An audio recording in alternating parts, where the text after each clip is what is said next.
para mitra teh karaos sabada mangjaya namatkeun bagian ke-78, ayeuna bade teraskeun bagian ke-78.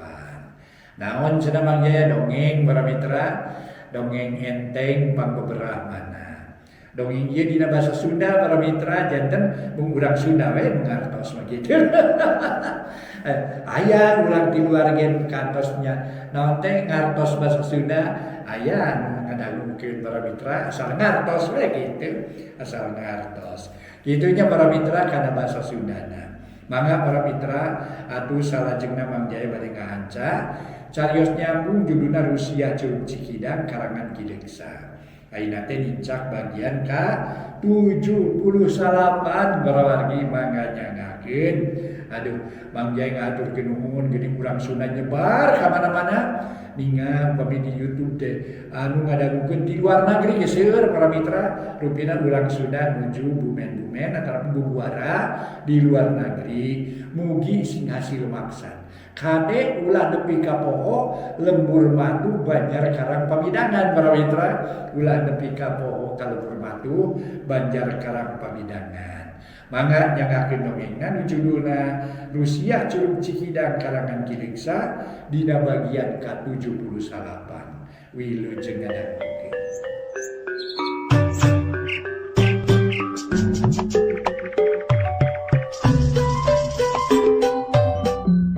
Para mitra kaum dangu, wilujeng tepang dangu sareng acara matuh dongeng enteng.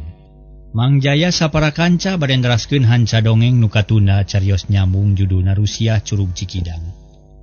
Dekaraos ayeuna nincak bagian ke-78. Mangga tu para mitra kumaha ketakna Pak RT sapara kanca dina mayunan Ki Jumin. Mangga urang sami-sami Bandungan hanca dongengna nah kapendak deui atana pinyinining. Dina kaayaan salamet mangga urang sami-sami Bandungan. Wilujeng ngadangukeun carios nyambung judulna Rusia Curug Cikidang dina bagian ke-78. Para mitra kaum dangu, sarerea ngahuleng teu aya nu nemalan. Pak RT mikir lila pisan kitu deui mangkurip jeung nu sejena. Lila-lila ading miheulaan nyarita. Keun kuring rek nalungtikna lah, nu sejen mah baralik we heula. Tawa kuring baturan ku saurang, nah sawen nu daek urang intip imah Ki Jumin. Susunan kadenge aya sora awewe di imahna. Tah, bener, pek atuh talungtik heula jang. Baturan ku Bah Jilun sakalian kumaha Bah kuat? Cik Pak RT bari neuteup ka Bah Jilun. Kuat ari sakalian ngintip mangan lamun kudu tarung teu wani abah teh. Nyarerikeun awak. Keun daek abah ari ngintip-ngintip mah. Syukur. Mun geus kieu beres badami, yeuh anu sejen mah urang baralik heula. Engke mun geus aya katangtuan nu pasti urang ka dieu deui. Cek Pak RT mungkas babadamian. Atuh geus kitu mah tuluy Pak RT amitan ka Mang Unus bering baralik. Bari mawa hate nu kuciwa lantaran teu hasil maluruh nyinining. Komo mangkurip mah teu daek ngomong sajeroning di perjalanan, jempe bae hatena ngarasa sedih. Kaayaan beuki lila beuki burit di lembur Cijaha karasa leuwih diisieun batan sasari. Harita panon poe geus tunggang gunung tapi cahayana teu pati bengras. Lantaran langit kahalangan ku mega bodas anu ngayang. Di imah Mang Unus harita teh para mitra aya 3 jalma keur ngarobrol di tepas. Nyatana Bah Jilun jeung ading di sanghareupan ku Mang Unus. Harita geus marani malah geus dalahar ngan kari ngadagoan waktu nu alus. Keur init ka imah Ki Jumin ngintip-ngintip nyinining. Rek kumaha carana jang lantaran kudu ati-ati ngintip ka imah Ki Jumin teh. Ceuk bejana sok aya siluman nu kukurilingan di sabudeureun imahna. Kawas nu ngahaja ngalang-lang imah Ki Jumin, ceuk Mang Unus ngamimitian nyarita. Panon neuteup ka ading. Duka tuh Mang kudu kumahanya. Dan nyara da bingung kuring teh Mang, tapi najan kitu ge rek tetep nalungti ka imah Ki Jumin. Susuganan aya laratanana ngeunaan nyinining. Da lebar atuh bisi beunang ku si Ruhya. Nya puguh lebar mah da abah ge panasaran keneh. Can laksana ngahiji jeung nyinining. Tak kulantaran kitu najan bahaya jeung balai gede. Abah rek tetep milu nalungtik, sugan we aya milik. Dari geus beunang ku abah pipila ku nyinining make jeung teu daek ka abah. Ceuk Bah Jilun bari nyarengeh seuri. Asa aya harapan anyar lantaran ku jalan kitu manehna bisa nemongkeun jasa ka mangkurip. Nu tangtuna oge moal kagok mun mikahayang ka nyinining. Tah bener kitu bada kuring panasaran lah. Tapi kudu kumaha carana nya lantaran rada berat cenah. Sok aya siluman di Ki Jumin teh. Ading ngareret ka Bah Jilun. Nah make kudu sieun ku siluman. Apaan urang mah boro-boro di dieu? Baheula ge ban. Kana gara siluman geus wani. Naon anu kudu dipikasieun barina oge? Da siluman mah moal naon-naon. Aja kelut we sakalian pina ku teu sieunun. Sabab geus bisa dipastikeun siluman teh nu aya di daerah ieu kabeh ieu ti Curug Cikidang. Jadi mun kumaha nih ngaganggu bejakeun ka rajana. Ngan ngaraja poho deui abah teh rajana teh saha jeung? Cek Bah Jilun bangun tenang. Manehna mah teu ngarasa seunggah nu dipikasieun lain siluman tapi Aki Jumin sabab teu wani mun kudu tarung. Oh bener ah. Mun teu salah mah raja siluman Curug Cikidang teh Prabu Anom Rarang Kancana. Saput we eta mun aya siluman mah pasti dah kabur. Moal wani ngaganggu ka urang. Cek Ading marah mai. Manehna jadi inget kana amanat ti Aki Antri. Lain namun aya diganggu ku siluman tinggal nyebut ngaran rajana tang tu sieun. Tah heueuh, Rarang Kancana ngaranna teh. Tapi kade ulah poho ini. Sabab mun geus aya ka sieun mah biasana sok ngadak-ngadak poho. Nu digedekeun teh sieun jeung keung sok poho kana naon-naon. Cek Bah Jilun. Kutan-kutan aya antina siluman teh jang. Mang Unus kaget. Ngadenge nu ngobrol kitu teh lantaran manehna mah teu nyaho lalakonna. Aya mang nyata ku jalan nyebut atawa nyamat rajana nu ngaranna Rarang Kancana. Eta si Rarang Kancana teh raja siluman ti Curug Cikidang nu bareto kungsi ngibat nyinining kitu teh mang. Ceuk Adi. Oh lo kitu. Syukur atuh ari boga pangalaman kitu mah. Ada nyaraho kitu jigana moal hese ngintip-ngintip nyinining teh di imah Ki Jumin teh. Lantaran moal sieunun ku siluman atawa moal kaganggu ku eta siluman. Jung atuh geura jalankeun kuduaan. Muga-muga sing mawa hasilna nu cekil sing laksana ngarebut nyinining. Ti nanu malingna ngan kade sing ati-atinya mun bisa mah ulah aya deui kajadian gelut jeung Aki Jumin mah. Pokona mah urang mah kudu nyingkahan we ku sing jauh ya ti Aki Jumin mah. Mang Unus mepelingan lantaran manehna hariwang. Sok sieun para mitra Aki Jumin teuli nu akhirna tega ngabaruang ka Ading jeung ka Bah Jilun tangtu bakal hese ngubaranana. Nuhun atuh Mang Unus Kuring mah bunga di pepelingan tapi rek wayah kumaha ieu teh mimiti nangan ngintip teuing. Kudu asak badami ti ayeuna euy ngarah puguh nalingakeunana. Pokona mah ulah loba teuing micieun waktu tapi kudu hasil nu dimaksud. Cek Bah Jilun ka Ading. Hatena geus teu sabar hayang geura prak maluruh nyinining. Urang ngamimitian kira-kira memeh isa, pokona mah asal geus rada poek we. Langsung indit ka ditu moal hese. Lantaran ina geus apal kana kaayaan di ditu. Asupna kudu ti beulah kulon ngarah buni ku tangkal sampeu. Atawa asup ti kaler da kahieuman ku tangkal rambutan kitu we Bah. Tah kitu we nya. Bah Jilun satujueun. Saterusna Bah Jilun jeung Ading katut Mang Unus ngarobrol tiluan. Bari ngadaguan peuting sedengkeun di luar beuki lila beuki reueuk. Lantaran langit katutup ku mega hideung kawas-kawas rek hujan. Kudu nama harita teh caang bulan lantaran kabeneran malam 13. Akhirna repoek Bah Jilun jeung Ading geus tatan-tatan rek ini. Sabab sarolat magrib duanana rek ngalaksanakeun eta kawajiban tuluy amitan ka Mang Unus beral arinit ka imah Aki Jumin rek ngintip nyinining sugan kadenge sorana. Kocapkeun Aki Jumin sanggeus rombongan Pak RT baralik mawa hate nu handeueul. Aki Jumin ungah ka imah ngabaheuhai dina kursi panjang. Panon melong kana lalangit imah pikiran kumalayang kana kajadian nu tadi. Ras inget ka incuna, ras inget kana lalampahanana, nyeh seuri sorangan kawas nu reueus boga incu beleweng. Hehehe. Bagja boga incu wanian jeung biasaan. Siganangan si Ruhya wungkul nu bakal bisa narima warisan ti aing teh. Sakabeh ilmu pangaweruh nu aya di diri aing bisa ditamplokeun ka manehna. Sabab geus katempo bakatna ayeuna. Yakin sapikiran jeung diri aing. Tapi kumaha lamun manehna gagalnya? Tapi keun bae gagal mah. Asa ulah tepikar rentas di jalan. Keun ilmu aing bakal diturunkeun ka si Ruhya. Sabab geus katempo bakatna. Alus. Cek Aki Jumin. Yakin ngarasa bagja boga incu nu adat pangadatan sarua jeung manehna. Asa boga turunan keur nurunkeun sakabeh ilmu panemuna jeung jampe pamakena. Ngan hanya kal ilmuna dipake teu bener. Lila-lila para mitra Aki Jumin inget ka nyinining. Geus diisuk dikerem di kamar bari jeung teu bisa ngomong. Lantaran bahamna dicocokkan di talian pageuh naker. Jung Aki Jumin nangtung muru kalawang kamar nu dikunci. Kolotrak kunci dibuka berai pantol digeblageun atuh sidik pisan.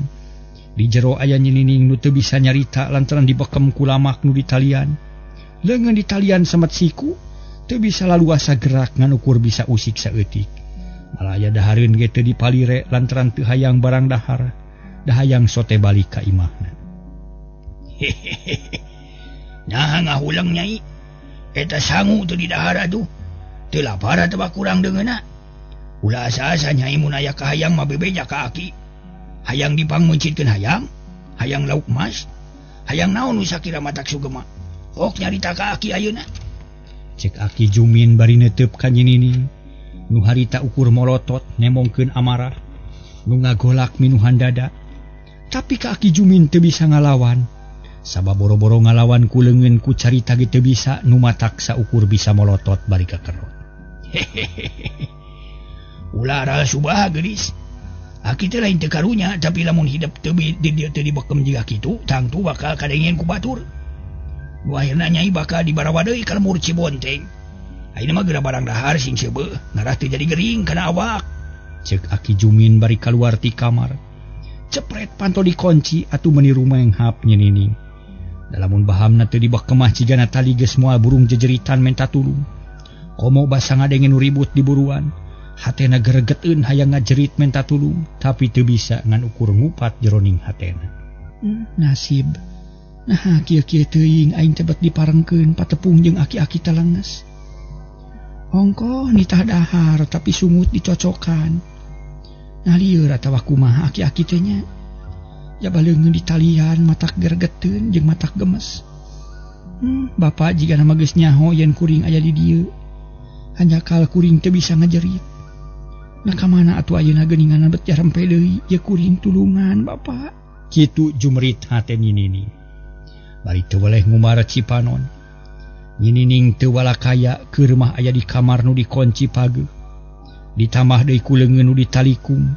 Ditalian ai bahamna dibekem. Atungan bati ceurik dina ati sasambat jeroeun dada. Menta tulung ka bapana nu geus balik deui ka Cibonteng. Da tadi teu hasil ngelehkeun Aki Jumin. Para mitra kaomdang, dina kaayaan kitu Ruhya datang ti kebon. Datangna sasalingkeran harita teh para mitra ka pipir imah. Siga nu sieun katohyan ku akina padahal sok sieun aya semah di Cibonteng nu nyalusur Nyining. Sanggeus yakin teu aya semah Ruhya asup ka imah make lawang dapur. Sup ka tengah imah kasampak akina geus ngabaheuhai diuk. Bangun tumaninah naker. Ka geuning datang maneh Min. Ya, tas di mana ulin teh euy? Maksudna mah sanes Min ya kitunya. Di kebon ki kumaha aman di imah teh teu aya urang Cibonteng ki? Ruhya malik nanya bari gek diuk dina kursi hareupeun akina. Is. Ubu rame euy. Aki teh ngalaman tarung dilawan ku 17. Untung bisa keneh nadahna. Salamet teu kieu-kieu. Ngan cilaka euy tempat urang geus kanyahoan ku urang Cibonteng. Nu ngahajar rek maluruh Nyining. Kudu hati-hati sia bising ka pangimanten. Ruhya meninga jenghok reuwas hate rada deg-degan. Jeung sasebelakan bakat ku paur lantaran najan boga gunung panangeuhan oge. Ari nu boga dosa mah tetep we sieun bisi manehna ninggang di apes. Waduh.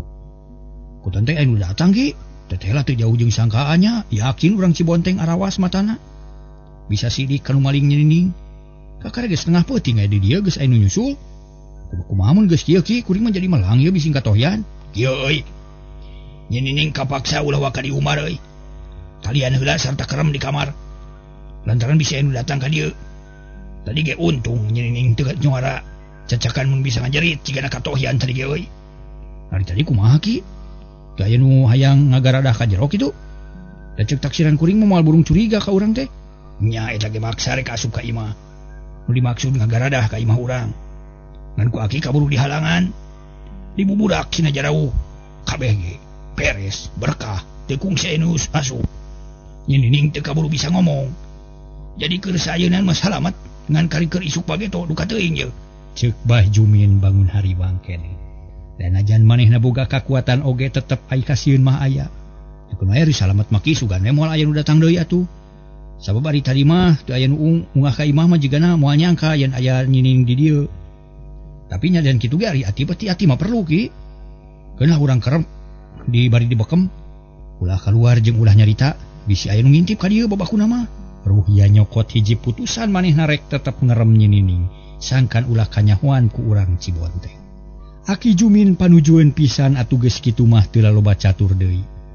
Ruhya nangtung tuluy asup ka kamar nu dipake ngerem nyinining. Hayang nempo jeung sono sanggeus aya di kamar can wani naon-naon. Ngan ukur neuteup ka nyinining sedengkeun nyinining meuni kekerot bakat ku ambek. Mun bisa nyarita mah geus tangtu bakal nyarekan lak-lak dasar.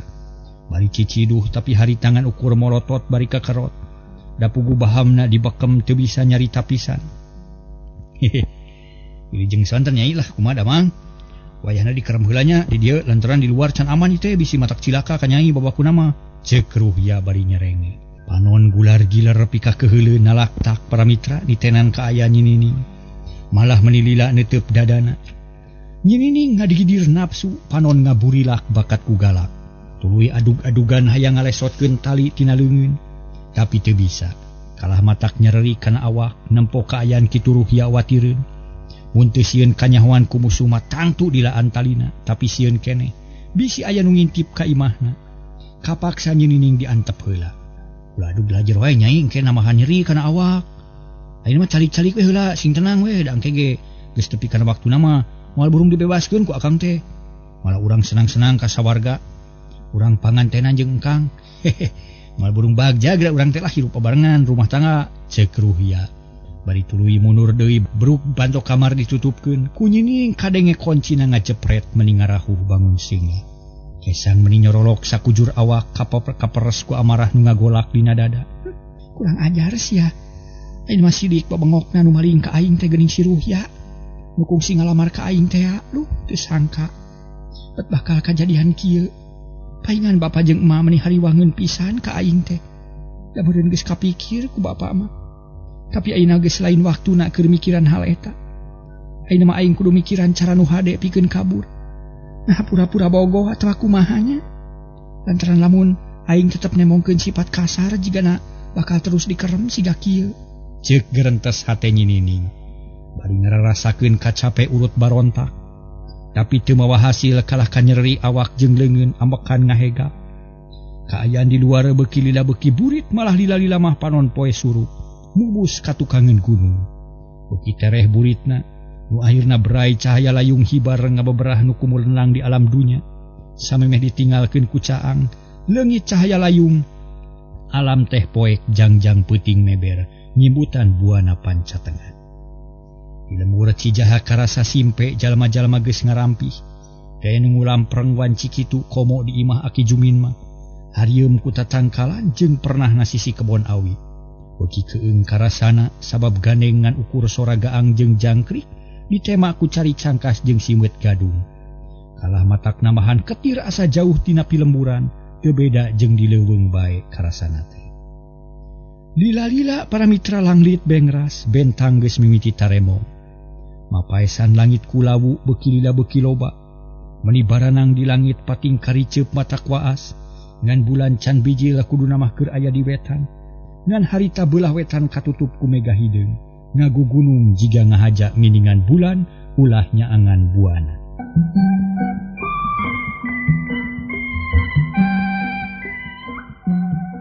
Dina kaayaan kitu para mitra di kuloneun imah Aki Jumin aya dua jalma nu pating katayap. Sasalingkeran kanu buni ngadeuketan ka pipir imah. Horeng ading jeung Bah Jilu nu geus tarepi ka palebah dinya rek ngintip nyinining barang nepi ka handapeun tangkal sawo reg areureun. Reka palebah mana ngintipna ding? Bah Jilun ngaharewos. Urang ka ditu tuh ka beulah kidul heula. Di dinya aya jendela kamar, sugan we nyinining aya di dinya. Mun di dinya teu kapanggih urang kuriling we imahna. Susuganan aya sora nu sakira nyurigakeun. Yuk atuh Bah. Nama teh heula ding. Ayo tuh. Duanana ting katayap para mitra. Ngadeuketan imah Aki Jumin beuki lila beuki deukeut. Akhirna tepi kanu dituju Bah Jilun jeung ading beuki ati-ati. Bisi aya naon-naon nu matak ngagagalkeun kana rencana. Tapi tetela aman teu aya nu matak ngaganggu. Malah ading jeung Bah Jilun geus tarepi ka pipir imah Aki Jumin. Duanana pating katayap bari ngadedengekeun sora nu di jero. Tapi jempling teu aya nu kadenge lantaran Aki Jumin jeung Ruhya geus badami ti beurang keneh yen moal loba omong. Di dieu mah ti isieun ding yuk ka ditu tuh. Bah Jilun ngaharewos bari noel kana leungeun ading. Ari ading ngarti manehna teu gajawab. Tapi nurut kana kahayang Bah Jilun, Duanana ngeteyep ka handapeun jandela nu teu jauh ti dinya. Terus noong tapi taya hartina lantaran di kamar teh poek meuni maredong atuh lapur teu manggih naon-naon. Duanana para mitra laleumpang lalaunan. Muru bilik nu rada caang nu katempo aya cahaya cempor nu rateng kaluar. Di dinya naroong deui breh kaayan di tengah imah katempo. Harita Aki Jumin keur melenyun udud. Ari Ruhya keur ngadaharan cau meuni cacamuilan. Atuh Bahjilun jeung Ading meuni pating rarenghap lantaran nempo musuhna nu bangun tumanina. Duanana rada lila noongna susuganan Aki Jumin jeung Ruhya ngobrolkeun masalah nyinini. Tapi lebeng teu aya nu kadenge nu diintip kalah pating pelenyun udud. Siga nu ngahaja ngalelewaan kanu ngintip. Tapi Ading jeung Bahjilun ge teu aya nu kabosen. Terus noong bisi Aki Jumin nyarita penting. Ulah waka ka mana-mana ding ngintip ulah di dieu. Bahjilun ngaharewos meuni ditompokeun kana ceuli Ading geus kitu noong deui. Tapi bah mun dilatih noong di dieu, nu sejen moal katalingakeun. Bisi nyinning aya di kamar sejen. Ieu urang ka bulawetan. Ading harita teh para mitra teu panujueun mun kudu salilana di dinya. Tapi Bahjilun ge keukeuh hayang di dinya heula. Akhirna duanana mundur ngajauhan bilik rek badami nu leuwih apik. Gek dariuk dina batu pok Ading ngaharewos. Bah, lamun dilatih ngintip di dinya tangtu bakal meakeun waktu nu teu puguh. Tak kulantaran kitu ayeuna urang bagi dua we. Kuring rek ngurilingan imah unggal kamar rek diintip. Ari abah intip nu keur dariuk di tengah imah bisi manehna ngaromongkeun nyinining. Tak kulah kumaha lamun kitu bah. Cek Ading mencerong ka Bahjilun. Oh bener satuju ding abah ge. Yu atuh urang intipnya. Yu tapi kudu hati-hatinya bisa aya kajadian naon-naon. Tangtu bakal hati-hati mah. Lantaran kudu salamet jeung hasil. Nama tuh. Mereka mana heula maneh dik. Bukan itu tuh. Ading nunjuk ke belah kaler. Didinya aya kamar hiji nu janelana pagigir-gigir jeung panto tepas. Sanggeus duanana sapikiran para mitra parita teh. Atuh terus tingkat tayep ngadeuketan imah ngan ayeuna mamisah. Bahjilun ngintip nu keur di tengah imah. Ari Ading mah kahareupeun imah rek ngintip nu aya di kamar. Sanggeus tarepi tuluy narogel noong ka jero. Bahjilun meuni anteng noong bari masang ceuli. Ngarah bisa ngadengekeun kanu ngomong di jero. Tapi Aki Jumin jeung Ruhya tetep teu aya nu nyarita. Kalah pating dayagdag nyarande bangun tenang. Kocapkeun Ading para wargi. Harita geus lila nitenan kaayan di kamar tapi nu katempo ukur raweuina para mitra harita teh. Pakaian nu nyampai dina sasampayan. Aya tempat sare ge kosongan ukur aya banta jeung simut ngalumbu. Terus Ading pindah deui noong ka kamar sejen tetep nyinining mah teu kapanggih. Malah teu aya tanda-tandana acan. Waduh, cilaka ieu nu kieu mah. Sigana eueuh di dieu nyinining teh, saha nu malingna atunya? Aing jadi bingung ieu, ceuk Ading bari tuluy cengkat. Rewas ka beulah kidul barang tepi ka pojok imah. Ading ngarengkog lantaran di dina aya nu ngabedegan ulak cangkeng. Awak jangkung badag leungeun pating berhil babalingbingan. Tapi huluna eueuh, atuh meuni calangap Ading teh para mitra. Untung teu ngagorowok ge, teu ngagareuwahkeun ka Aki Jumin jeung Ruhya Ading ngadeg-deg tuluy unur-unuran. Saha anjeun? Naon ngahalangan kami? Ceuk Ading setengah ngaharewos. Panon melong ka eta makhluk tapi nu ditanya teu ngajawab ukur ngagigeg jiga heura-reuras.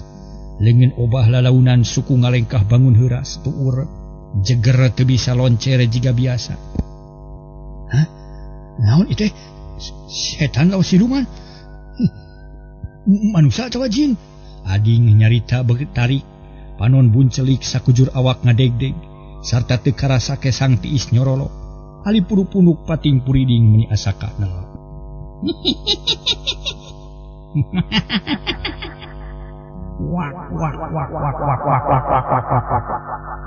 Aya nu seuri dituturkeun ku nu pating karuwak mata keueung. Ri Ading sieun bulu punuk beuki kanal pating puringkak. Tuluy luak lieu ka kenca jeung ka katuhu lantaran sora teh datangna teu puguh. Ya yakin lain ti makhluk nu eueuh huluan teh. Samemeh Ading ngejat. Seor-seor aya nu ngawurkeun keusik atawa taneuh kana daun sawo. Ri Ading sieun malah mabeuki keueung karasana tuur ni nyoroncot. Aya naon ieu teh nya? Siluman teh kitu? Wah, tangtu ingon-ingon Aki Jumin, awas ya dibejakeun kararang kancana. Ceuk hate Ading bari tuluy unur-unuran. Lantaran eueuh huluan beuki deukeut ka Ading, Setan, siluman, jin gandarwo. Ulah wani ngaganggu ka aing sia. Lamun sia ngaganggu dibejakeun ka Ratu sia Prabu Anom Rarang Kancana. Halik nikah. Pengaruyan ka aing sia da moal sieun aing ge sabab aing teh nyaho ka Ratu sia.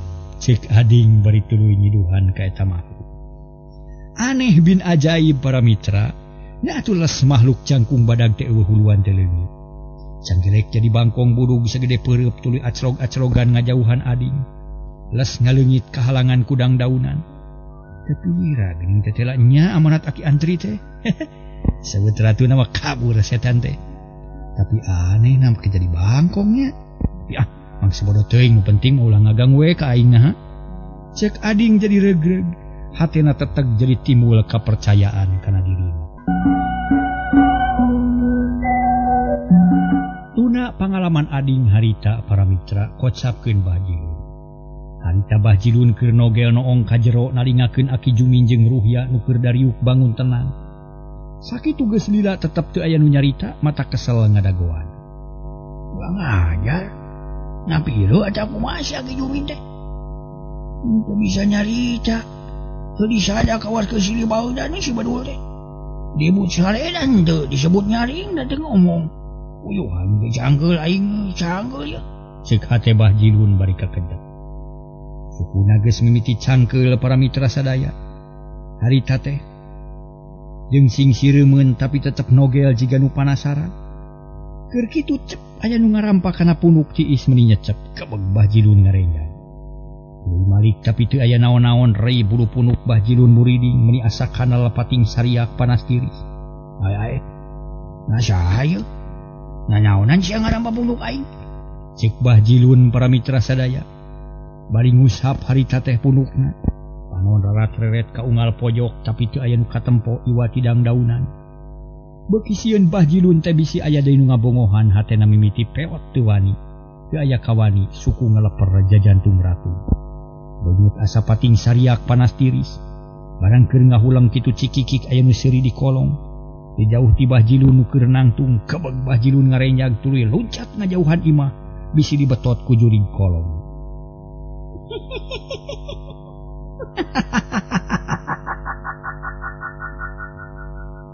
Kadenge nu seuri ti kolong jiga nu nyeungseurikeun para wargi sadaya.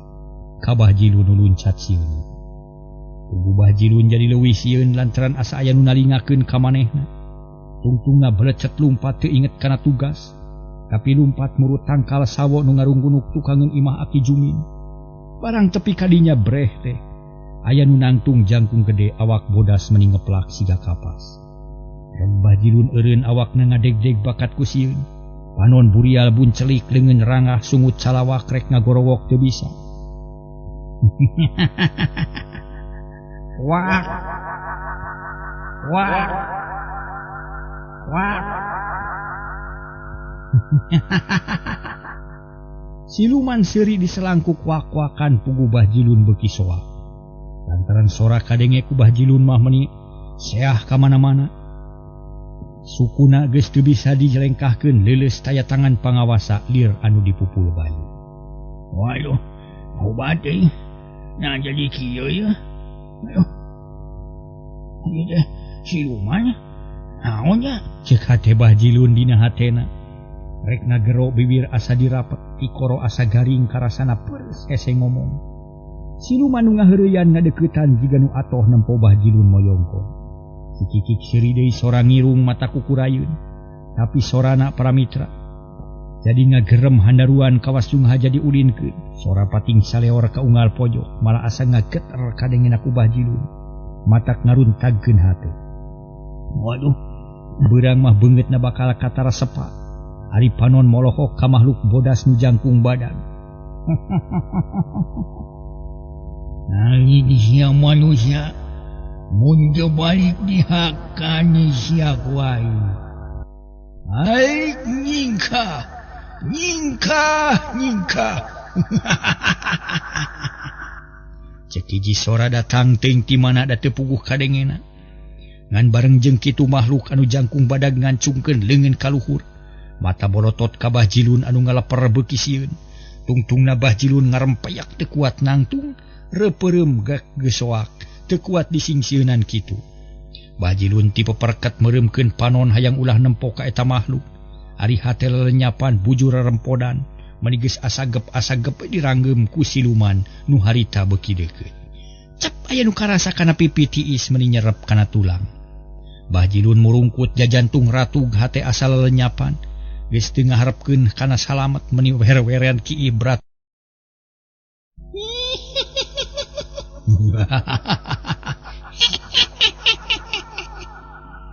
Aya nu seuri cep aya nu ngarampak kana buung punuk Bajilun. Atuh si Abah meuni murungkut bari menahan napas bujur rempodan sakujur awak ngadegdeg. Aduh. Ampun Jurig. Ampun Jurig. Bajilun marurung. Nyebut ampun ge tipe perket nahan kasieun bulu punuk beuki kana pating puriding kesang tiis nyorolok masihan awak. Keur kitu kurunyung ading datang kadinya lantaran manehna geus lila neangan Bajilun. Maksudna rek laporan yen pagawean teu hasil. Ari jol ka palebah Bajilun ading meuni ngarenyag lantaran nempo Bajilun anu ngarengkol dina taneuh. Kacangan saeutik ku cahaya bulan nu nerobos kana sela-sela daun sawo.